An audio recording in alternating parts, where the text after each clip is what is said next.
Shalom, selamat pagi Bapak Ibu serta jemaat yang terkasih. Puji Tuhan, ini hari yang baru yang Tuhan berikan bagi kita. Mari kita selalu bersyukur dan mari kita terus semangat di dalam menjalani hari-hari kita. Karena sebagai orang percaya, kita tentunya harus menjalani hidup kita dengan penuh optimisme karena roh Tuhan ada di dalam kehidupan kita. Bapak Ibu saudara terkasih, kembali dari 1 Yohanes pasal yang kedua, ayat 1 sampai ayat yang ketiga kita akan membaca dan akan menjadi dasar perenungan kita di pagi hari ini. Demikian firman Tuhan, Yohanes pasal yang kedua ayat 1 sampai ayat yang ketiga. Anak-anakku, hal-hal ini kutuliskan kepada kamu, supaya kamu jangan berbuat dosa. Namun jika seorang berbuat dosa, kita mempunyai seorang pengantara pada Bapa, yaitu Yesus Kristus yang adil. Dan ia adalah pendamai untuk segala dosa kita. Dan bukan untuk dosa kita saja, tetapi juga untuk dosa seluruh dunia. Dan inilah tandanya bahwa kita mengenal Allah, yaitu jikalau kita menuruti perintah-perintahnya. Dari pembacaan firman Tuhan kita di pagi hari ini, saya mengangkat tema hidup sebagai orang yang mengenal Allah. Bapak Ibu saudara terkasih, sekali lagi kalau kita melihat bagian firman Tuhan ini, kita membaca ada beberapa kata tentang dosa di sana. Ya, saat kita kembali mengingat tentang perayaan Jumat Agung dan Paskah, sekali lagi kata dosa itu sangat lekat.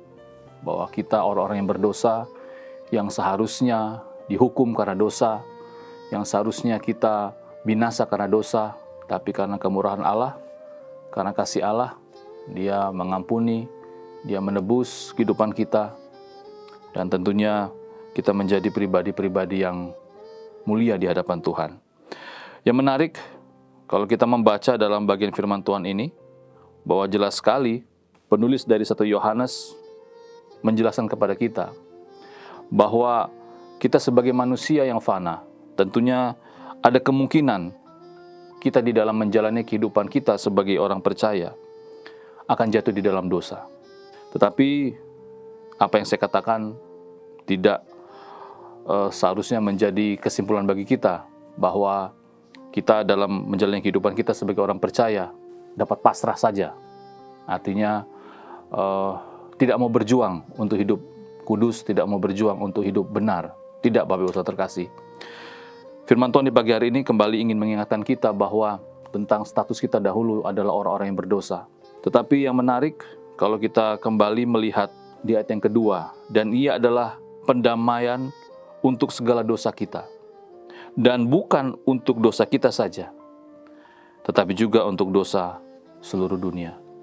Artinya di sini kita sebagai orang-orang yang sudah diampuni dosanya, memperoleh anugerah Tuhan, kita kembali diingatkan bahwa ternyata kasih karunia bagi orang-orang yang berdosa itu masih terbuka. Artinya bahwa mari kita sebagai orang-orang yang sudah diampuni dosanya, mari kita menjalani hari kita dengan bukan saja hidup benar, hidup sungguh-sungguh, dan tidak berbuat dosa lagi, atau tidak sengaja untuk berbuat dosa lagi, tetapi mari kita melihat sekeliling kita. Ini kembali mengingatkan kita tentang panggilan kita, bahwa masih banyak orang-orang di sekeliling kita yang masih hidup di dalam dosa. Seperti di dalam ayat yang ketiga, dan inilah tandanya bahwa kita mengenal Allah, jikalau kita menuruti perintah-perintahnya. Kalau kita berbicara tentang perintah-perintah Tuhan, tentunya ya salah satu perintahnya adalah bagaimana kita harus menjadi saksi Tuhan dimanapun kita berada. Bagaimana kita harus menjadi orang-orang yang harus menjadi berkat bagi orang-orang sekeliling kita. Hari ini adalah hari yang Tuhan jadikan buat kita, hari yang Tuhan berikan kepada kita. Mari kita menunjukkan kasih kita kepada sesama kita. Mari kita membuktikan bahwa kita adalah orang-orang yang mengenal Allah, tentunya dengan tidak hidup lagi di dalam dosa, dengan berkomitmen hidup lebih kudus di dalam Tuhan. Kiranya firman Tuhan di pagi hari ini kembali dapat menolong kita, mengingatkan kita kembali bagaimana kita harus hidup sebagai orang-orang yang mengenal Allah. Mari kita berdoa. Bapa, terima kasih, kami bersyukur bahwa kami kembali lagi diingatkan bagaimana seharusnya kami hidup sebagai orang-orang yang mengenal Allah. Bukan berarti saat kami masih diberikan kesempatan hidup di dunia ini, di dalam kehidupan kami dapat hidup semaunya.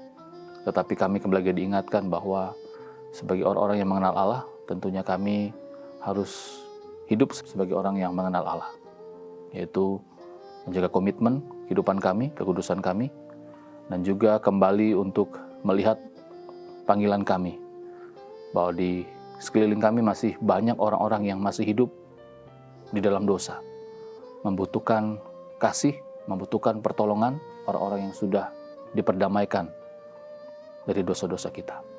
Terima kasih Bapak, ini doa kami. Kami bersyukur untuk hari yang baru dan kami berdoa kiranya Tuhan memberkati kami dan memberkati orang-orang yang kami kasihi. Dalam nama Tuhan Yesus kami sudah berdoa. Amin.